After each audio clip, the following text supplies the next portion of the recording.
ఈ కార్యక్రమం రాజకీయాలకు అతీతమైన కార్యక్రమం. ఈ కార్యక్రమం ఒక మంచి సాంప్రదాయాన్ని నెలకొల్పడానికి మా ప్రభుత్వం చేస్తున్న ప్రయత్నం. తెలుగువాడు ఎక్కడున్నా మనవాడే, ఏ ప్రాంతంలో ఉన్నా మనవాడే. ఈ దేశంలో హిందీ భాష తర్వాత అత్యధికంగా మాట్లాడుకునే భాష తెలుగు భాష. దేశంలో రెండవ భాష అత్యధికంగా మాట్లాడుకునే భాష తెలుగు భాష.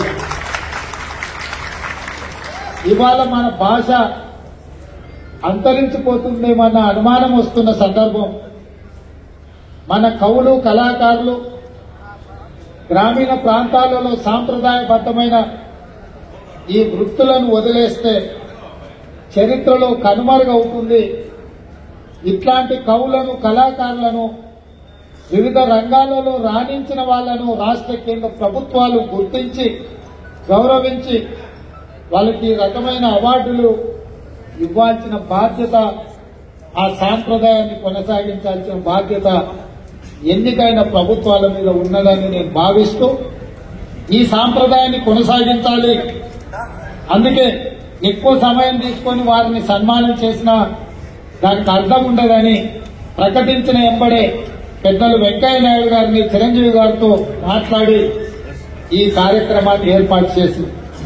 వెంకయ్య నాయుడు గారికి ఇతర కార్యక్రమాలు ఉండడం వల్ల ఉదయం 11 గంటలకే ఈ కార్యక్రమాన్ని చేపట్టాలి అని ఆలోచన చేసి మా అధికారులు, చీఫ్ సెక్రటరీ గారితో, శాంతకుమారి గారితో, ఇతర అధికారులతో మాట్లాడితే, సార్ ఉదయం అంటే అభిమానులు రాలేమో, అదే మీరు శిల్పకళా వేదిక అంటున్నారు, అది నిండదేమో, కొద్ది మంది వస్తారేమో, ఎలా సార్ ఈ కార్యక్రమాన్ని నన్ను అడిగాను. నేను వారికి ఒక మాట చెప్పిన, వెంకయ్య గారి పేరు, చిరంజీవి గారి పేరు మన సన్మాన కార్యక్రమంలో పెడితే శిల్పకళా వేదిక నిండడానికి మనం ఎలాంటి శ్రమ పడాల్సిన పని లేదు, ఆందోళన పడాల్సిన పని లేదు. శిల్పకళా వేదిక నిండగా వారి అభిమానులు తప్పకుండా వస్తారు అని నేను వారికి చెప్పిన, నా నమ్మకాన్ని నిలబెట్టినందుకు మిమ్మల్ని అందరినీ మనస్ఫూర్తిగా నేను మిమ్మల్ని అందరినీ అభినందిస్తున్నా. ఎందుకంటే ఈ కార్యక్రమాలు సాయంత్రం పూట పెట్టే కార్యక్రమాలు, కానీ ఉదయం 10 గంటలకే మీరందరూ వచ్చి ఈ కార్యక్రమాన్ని కళ్ళారా చూసి ఈ రాష్ట్ర ప్రభుత్వం చేపట్టిన కార్యక్రమాన్ని పెద్దలు వెంకయ్య నాయుడు గారు, చిరంజీవి గారు లాంటి వాళ్ళు, పద్మశ్రీ అవార్డు గ్రహీతలు వారు మమ్మల్ని అభినందిస్తుంటే మా ప్రజాపాలనకు ఆశీర్వాదం పొందినట్టుగానే నేను భావిస్తున్నాను. అదేవిధంగా ఒక మంచి సాంప్రదాయానికి పునాదులు వేయాలన్న మా ఆలోచనను మీరందరూ మనస్ఫూర్తిగా బలపరిచినందుకు మిమ్మల్ని అందరినీ కూడా నేను అభినందిస్తున్నాను. ఈ కార్యక్రమంలో పద్మశ్రీ అవార్డు గ్రహీతలు కవులకు, కళాకారులకు జీవితంలో వయసు మీద పడ్డ తర్వాత ఎన్నికకి మళ్లీ చూసుకుంటే చప్పట్లు, దుప్పట్లే మిగులుతున్నాయి తప్ప ఇంటి ఖర్చులు కూడా వెళ్ళని అత్యంత దుర్భరమైన పరిస్థితులు గ్రామీణ ప్రాంతాల నుంచి వచ్చిన కవుల, కళాకారుల పరిస్థితి. అందుకే ఈ రాష్ట్ర ప్రభుత్వం ఆలోచన చేసి మా మంత్రివర్గ సహచరుల అనుమతితో ప్రతి ఒక్క పద్మశ్రీ అవార్డు గ్రహీతకు 25 లక్షల రూపాయల నగదు బహుమతిని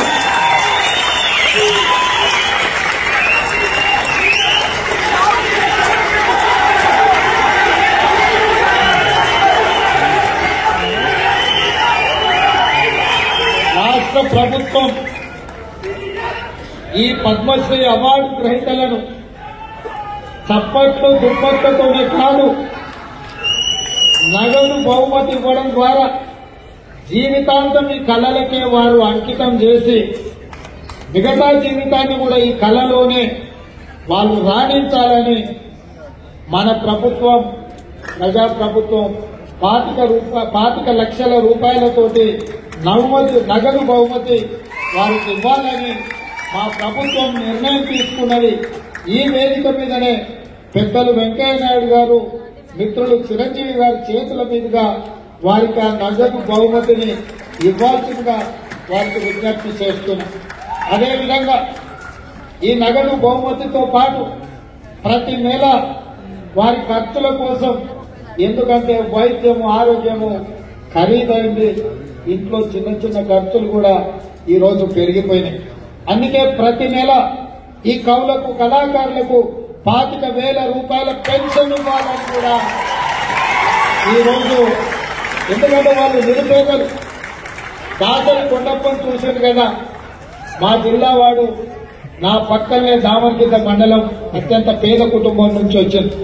వాస్తవంగా మనం ఇట్లాంటి అవార్డులు ఇవ్వాలన్నా వాళ్ళ అక్కడి నుంచి ఇక్కడికి కారులోనో కావలసిన వాళ్ళని తీసుకొని ఇంత దూరం రావాలంటే కూడా తొవ్వ ఖర్చులు కూడా కష్టంగా ఉండే పరిస్థితుల్లో, ఇట్లాంటి పరిస్థితుల్లో వీళ్లను గౌరవించడం, వారికి ప్రతి నెల 25,000 రూపాయల పెన్షన్ ఇవ్వాలన్న ఆలోచన మా పెద్దలు హనుమంతరావు గారి అనుమతితోటి వారికి ప్రతి నెల 25,000 రూపాయలు ప్రభుత్వం నుంచి పెన్షన్ లాగా వారికి ఇవ్వాలి అని చెప్పి మా ప్రభుత్వం నిర్ణయం తీసుకున్నది.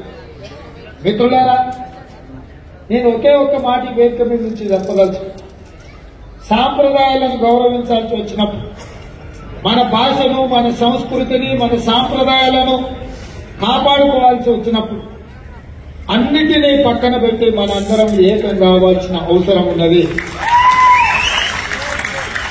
మనం అలా కలిసిపోయి కార్యక్రమాలను చేపట్టకపోతే కాలగర్భంలో మన భాష, మన సంస్కృతి కలిసిపోయి, ఒకప్పుడు తెలుగు భాష ఉండే, ఒకప్పుడు ఇలాంటి కవులు కళాకారులు ఉండే అని లైబ్రరీలో చదువుకునే పరిస్థితులు వస్తాయి.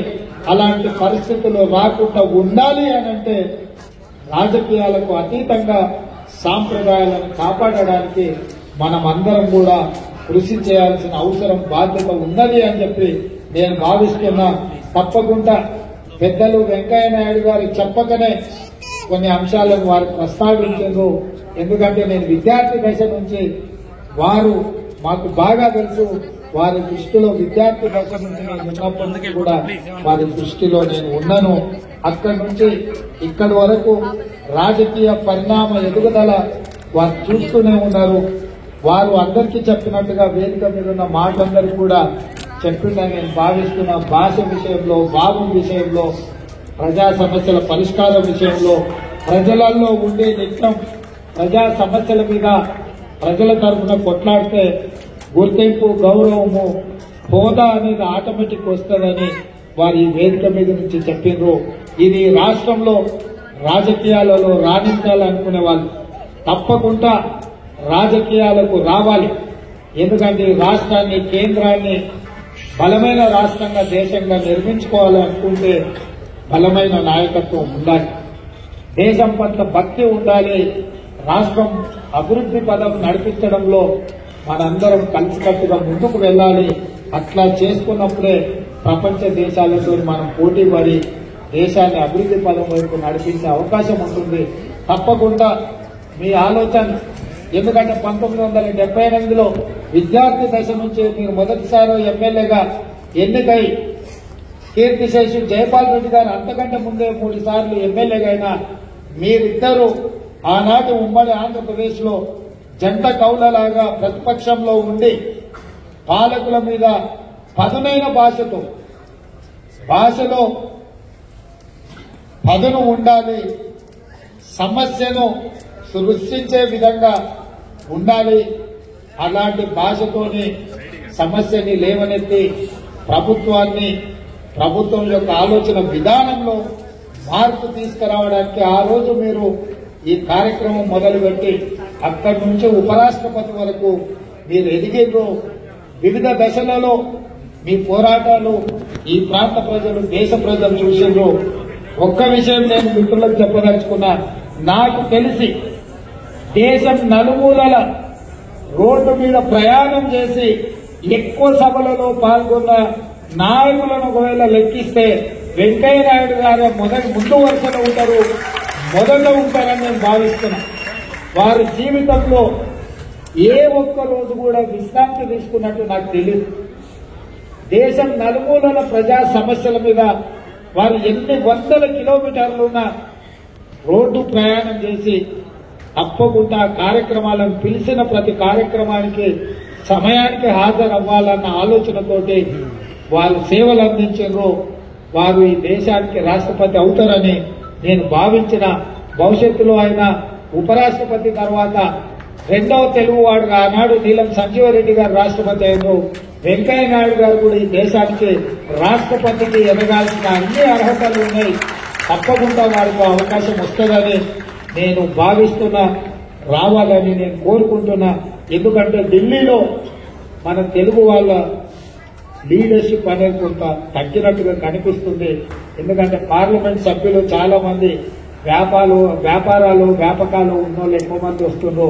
ప్రజా సమస్యల మీద అవగాహన ఉండి అవసరం అనుకుంటే జాతీయ స్థాయిలో ఇతర నాయకులనైనా పిలిపించి మాట్లాడగలిగిన శక్తి సామర్థ్యాలు ఉన్న నాయకత్వం తగ్గుతున్నట్టుగా కనిపిస్తుంది. రేపు జరగబోయే పార్లమెంట్ ఎన్నికల్లో అలాంటి నాయకత్వాన్ని ఎన్నుకుంటే ఢిల్లీలో మన వాళ్ళు ఎవరైనా వెళ్తే పార్టీలకు అతీతంగా ఏదైనా సమస్య తీసుకొని వెళ్ళినప్పుడు చెప్పగలిగి మాట్లాడగలిగిన నాయకత్వం ఉండడం అవసరం ఉంది. రాబోయే పార్లమెంట్ ఎన్నికల్లో అలాంటి నాయకులను గెలిపించాల్సిందిగా కోరుకుంటూ మీ అందరి దగ్గర సెలవు తీసుకుంటున్నా. ధన్యవాదాలు. ధన్యవాదాలు సార్. గౌరవనీయులైన ముఖ్యమంత్రి గారు, గౌరవనీయులైన వెంకయ్యనాయుడు గారు, చిరంజీవి గారి చేతుల మీదుగా ఈ 25 లక్షల రూపాయల ఆర్థిక సహాయాన్ని కళాకారులకు అందజేస్తారు. ముందుగా స్థపతి వేలు ఆనందాచారి గారు.